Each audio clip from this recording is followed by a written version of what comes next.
that the biggest challenge for you and Ruby, I guess, entering the field, building relationships, and forging ahead with the field work, or were there other more subtle challenges that came with that, that linguistic disconnect, or The linguistic thing was always there, but one thing that is sometimes difficult for outsiders to understand, I've never tried this before, is that to make the effort to learn another language, which means you learn another culture and you pay respect to that culture by wanting to get it right, it doesn't take very long for most people of goodwill to begin to understand what you're doing and to be helpful.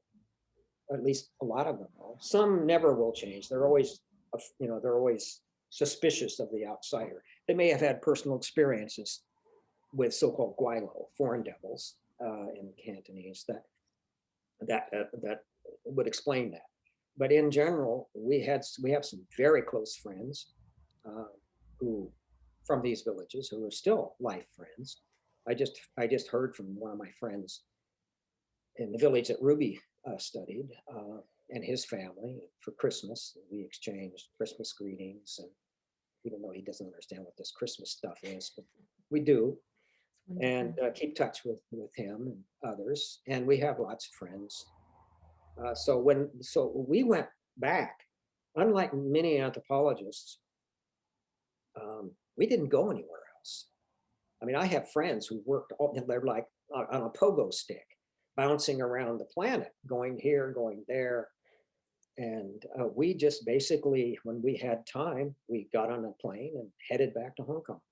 For years, decades, we did that. I don't know how many total months of our life have been spent there, but I never tried to record it.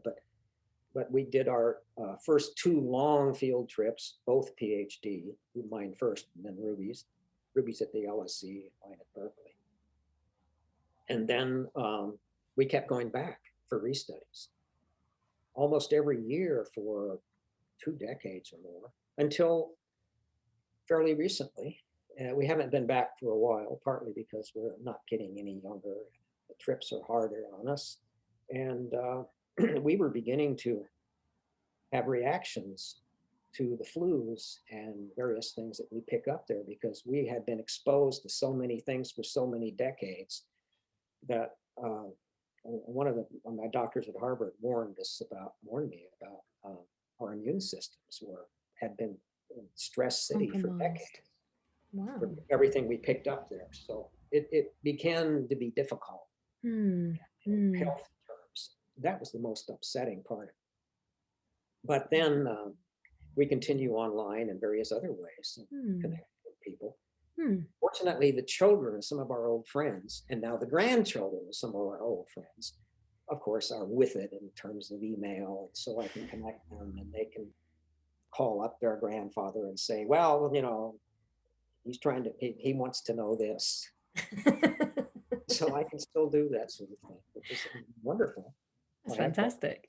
I just got some questions for my this conference paper for the pigs for the ancestors. I clarified something very important through that mechanism.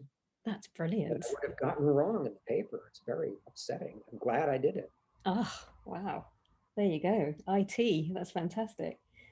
So, I mean, when you've gone back to restudy and when you've kept in contact with these families and with the younger generations, I mean, there must have been quite seismic changes in these communities over the last few decades. I can't imagine life.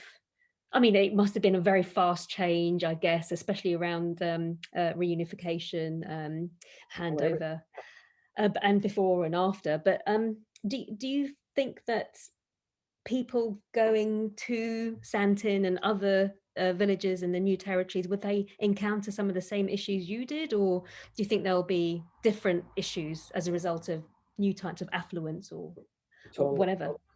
Totally new planet, absolutely, completely. The village of Santin that we began studying in, it was an immigrant community that sent most of its men to Europe, to England, Manchester, London, Amsterdam, Dusseldorf, in Toronto and places like that, which I followed up when I started teaching at SOAS and also other times. And it became a worldwide diaspora focused on this one lineage line, descendant from this one ancestor. And what's happened is that the social system of the town, the village, is almost totally transformed to the point where it doesn't exist. It exists abroad in the minds of the diasporics. So in many respects, it's like what's happened to some overseas Chinese communities and some overseas Indian communities that I know. In London, some of my friends in London had that kind of connection to places in India that he'd never visited. Oh, but it's my old hometown. The Chinese use the term lao jia, old how, old home, or something like that. So everything has totally changed in that respect, and more affluence. There are members of this lineage that I studied, the Mon lineage, that now have PhDs, one of whom got a PhD from SOAS, and various other things. And so they're all over the planet in all kinds of ways. And they have an international clan association that I'm connected to online if I want. So yeah, it's the kind of research that one does today is totally bizarrely different from don't forget, it's been over half a century since Ruby and I started our first work. We were just kids, and we aren't anymore. But that's how things happen. And we're keeping at it, and I'm still writing. I'm still doing projects, and I have a lot an embarrassing amount of unfinished work to do after all these decades working in these places. I don't know if I'll ever finish it. You've opened up so is a major part of it, food study. And so when you turn to food, working with these families and these communities, it sounds like you have questions that just, there are always going to be new questions that arise around food studies and understanding food and social structure through food. But I was curious to see, when you sort of turn to urban communities, I guess, with your work on McDonald's and things like this. So was that a change in perspective, or was that just what happened there? It was an outgrowth. I would have never, ever done McDonald's, never even thought about McDonald's, except to eat there occasionally. Except that one year in the 1980s, Ruby and I went back, of course, back to our villages. In this case, we went back to, I think it was her village. And we always would go back to the families that we knew, this one family in particular in Ruby's village. And we would say, okay, we would take them out to lunch. And Ruby and I we would look forward to it for weeks. Oh boy, we're going to go to one of those places in Yunlong town that has a dim sum and various other goodies that we hadn't had for a long time. And so we were all ready to go. And we'd pull in and we'd say, okay, let's bring the family. And we'd load into a couple of taxis. And I would say, okay, let's go to some such and such a dim sum place. And our friend would say, well, this year, the kids, and there were these little kids, and they were, I don't know how old they were just, in grade school, 2 little boys, bouncing like balls, just getting ready to go. And our friend said, well, he said in Cantonese, our friends want to go to this new place in Yunlong. And I thought, okay, let's go to the new place. So I told the taxi driver, whatever he says, that's where we're going. And so our friend gave me instructions, and we took off, and we pulled up Main Street, Yunlong town, which is an old market town. We got out, and I looked up, and it was the biggest McDonald's I'd ever seen in my life. I mean, I swear to God, it was like 4 stories high. It was just a magnificent, crazy place. And I thought, oh, I'm looking for it. And Ruby says to me in English, I still remember distinctly, she got next to my ear and said, just shut the hell up and eat. So I said, so I just, grit my teeth, and we walked in, and it was a world that could never imagine. The kids were crazy for this place. And the older people didn't have any idea what they were doing.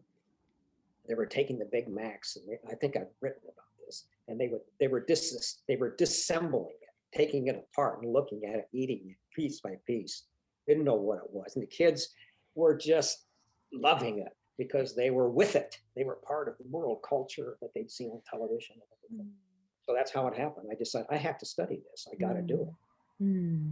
That McDonald's project was the hardest thing I've ever done. I just resisted it. I worked on it. I fought it. I tried to figure out what the angle it was. It took me months and months to false starts to try to figure out how in God's name does an anthropologist deal with something like McDonald's. And I think that it came off reasonably well, but very much because of my friends and colleagues who participated, including my friend and former student Yan Yunchang, the UCLA professor now, who did a study at Beijing, and he studied kids going to McDonald's in Beijing, and it did a wonderful job. Yeah, wonderful. And others who I recruited for this project. And we all just decided, well, how does an anthropologist, God almighty, how does an anthropologist study something like McDonald's?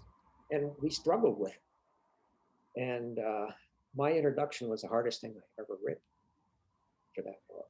But I'm glad it's done. I'm just really glad it's done. But it was a struggle. It's fantastic. But it's done very well. The book took off, had a life of its own. I couldn't believe it, how it took off. I thought, okay, nobody's going to do this. I'll do it. But it had a life of its own.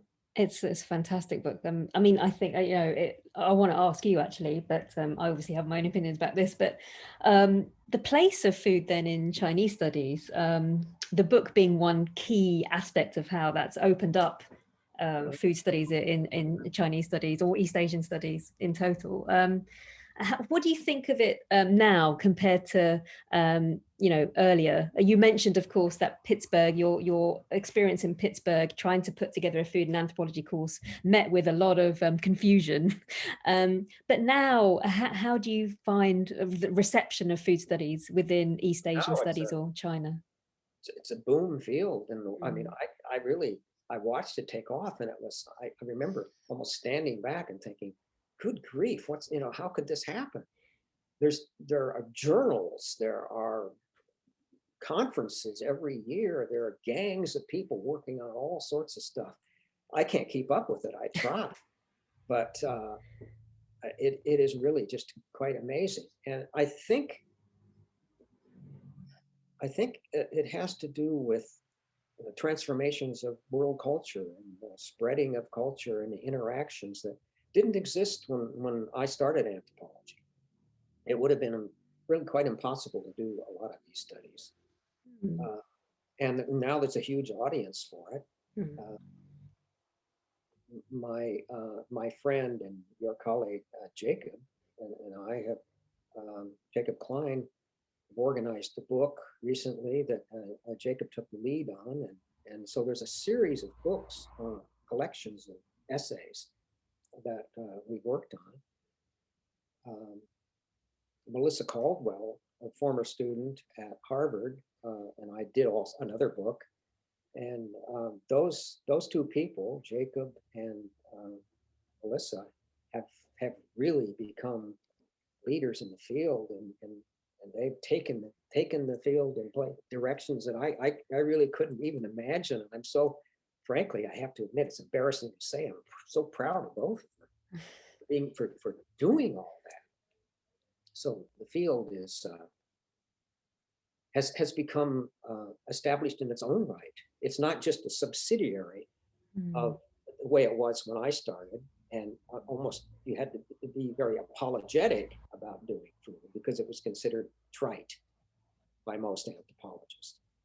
One of the primal experiences that taught me that I had to pay much more attention to food was the first, almost the first month, or a few weeks of my research in the Santine village in 1969, when my patron and neighbor, also the guy who was the landlord who rented this little beat up house that we lived in, and came and invited me to a banquet. I thought, oh my gosh, that's great. Banquet, okay. And I got all ready, everything. And then we went off and we went to the ancestral hall and we stood in line until there were 8 people. We walked in, we were presented with a big pot of food. There were no tables. So we went over to a corner, put it down on the floor. We were given chopsticks and we all started, they all started and I followed, digging in with the chopsticks, no bowls or anything separate, just you eat right out of the pot. And this was known as pun choi in Cantonese, which means common pot dining. And I've subsequently written a lot about it because I was smitten and mesmerized by this ritual and by this meal. And the food was bizarre in the sense that it was poverty food, survival food, reminiscent of what their lives were like when they first settled in that part of China, which was, the frontier outpost. And they were eating weird things that I later investigated and tracked to the question of early settlement. What foods did they have available?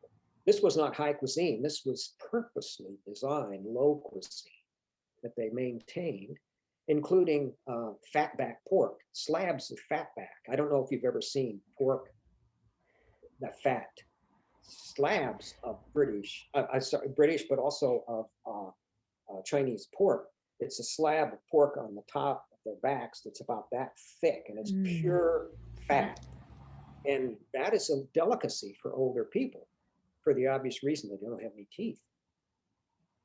And that's another thing I began to notice. Wait a minute, these old people beyond about age 55 don't have any teeth. How do they eat? And I started tracking that. That's a project I have to write up someday. Fantastic. How do they eat? They eat this kind of stuff, survival food. And so they were offering big hunks of fatback, fat, white fat to people. And I got one and people watched me a little bit. I ate it. It was awful, but I figured, okay, that's what you do. And so I have been very much interested in the question of fat ever since, and the question of teeth. How do people survive without teeth? Because most Chinese farmers, peasants, ordinary people lost their teeth by the time they were 50, 55 at the latest. And they couldn't chew. They had to eat something. And so I began to be interested in this whole project. But from that experience, squatting in the ancestral hall with my friends, and it was interesting. There was my friend who was reasonably affluent, and then sitting next to him were 2 very poor men who made a living by running water buffaloes for farmers. And next to them was a multimillionaire returnee immigrant who owned restaurants in London. And then various other people. And we were all equal in the eyes of the ancestors. And we were all sitting there squatting together, eating. Amazing. I remember this millionaire was just happy and was talking to these old guys that he knew from the time he was probably a kid. It's cool. Yeah. And but it was talk about leveling. Just a premier leveling ritual that I'd ever seen. All squatting on the floor, all eating. And by the way, there were no separate bowls. You just had chopsticks. You just dug in and ate out of it. That's fantastic. I mean, your writing on it is also so evocative. It's so excellent. Yeah, but it was seared into my consciousness. Even today, if I close my eyes, I can remember what it was like, what it tasted like, what people were doing. It was so electrifying that I knew I had to do this. Amazing. And I've been following it ever since. Just yesterday, a friend of mine from Hong Kong sent me links to the South China Morning Post for fancy new upmarket versions of this poon choy.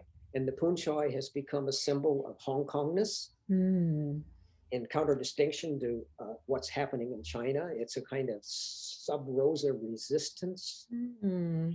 It's just fascinating how these food systems can transform themselves over, well, it's been half a century. Still, but it's still going. That's what is so fascinating to me.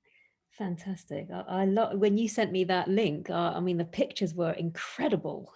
Yeah. how opulent these basin meals are. Absolutely. If you look at what it was, oh boy.